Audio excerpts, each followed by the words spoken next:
তোমরা কি জামাই নিয়ে বাসায় যেয়ে ঘুমাবা যে তোমাদের ছুটি লাগে? অফার দেয়, তাকে শরীরে হাত দেয়। আমি তো একজন মেয়ে, আমার মুখ দিয়ে বলতেই আর কি খারাপ লাগে। বিচারটা দেওয়ার 2 থেকে 3 দিন পর তার উপর আরো নির্যাতন শুরু হয়। গার্মেন্টসে কাজ করে মানে ওই জায়গায় প্রেগনেন্ট মহিলাকে অসুস্থ হলেই বলে যে তোমরা অসুস্থ, সব সময় অসুস্থ হও, বাসায় কি কোনো খারাপ কাজ করো যে এত অসুস্থ হও, মানে অন্যান্য রকমের ইঙ্গিত।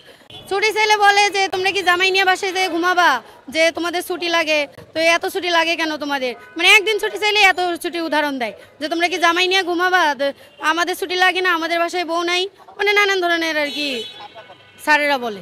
কেমন বলতে কি হইতেছে এরকম ইঙ্গিত করে। আবার একজন মানে আমি তো একজন মেয়ে, আমার মুখ দিয়ে বলতেই আর কি খারাপ লাগে।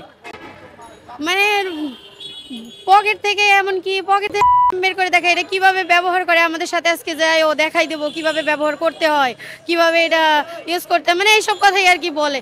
ছুটি চাইলে আবার মনে করেন যদি কাজ একটু কম, অনেকেই আছে কাজ কম বেশি হয়, এই কাজ কম বেশি হলে বিচারটা দেওয়ার 2 থেকে 3 দিন পর তার উপর আরো নির্যাতন শুরু হয়। তখন আরো সুপারভাইজার, লাইনশিপ, আগে যখন একজন অত্যাচার করছে এখন আরো সবাই অত্যাচার করে। অফার দেয়, তাকে শরীরে হাত দেয়, বডি কাজ করে, কাজের ভুলের কারণে সাইডে ডাকে নিয়ে যায়, তাকে জুতা দেখায়, হাত দিয়ে বাজে বাজে ইঞ্জিত দেখায়।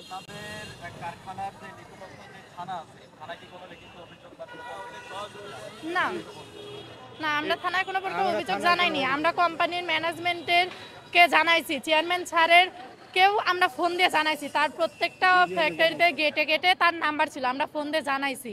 তার লোকজনও আসছিল, চেয়ারম্যান স্যারের লোকজন আসছে, তাদেরকেও আমরা জানাইছি, তিনিও কোনো প্রকার পদক্ষেপ নেয় নাই।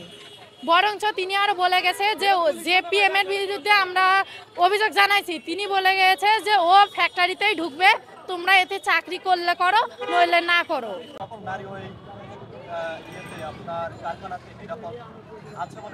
না, 100 ভাগের মধ্যে 85 ভাগ মেয়েরাই মানে হয়রানিতে হয়েছে, লিপ্ত হয়েছে, শিকার হয়েছে। হ্যাঁ, আমার নাম ফাতেমা।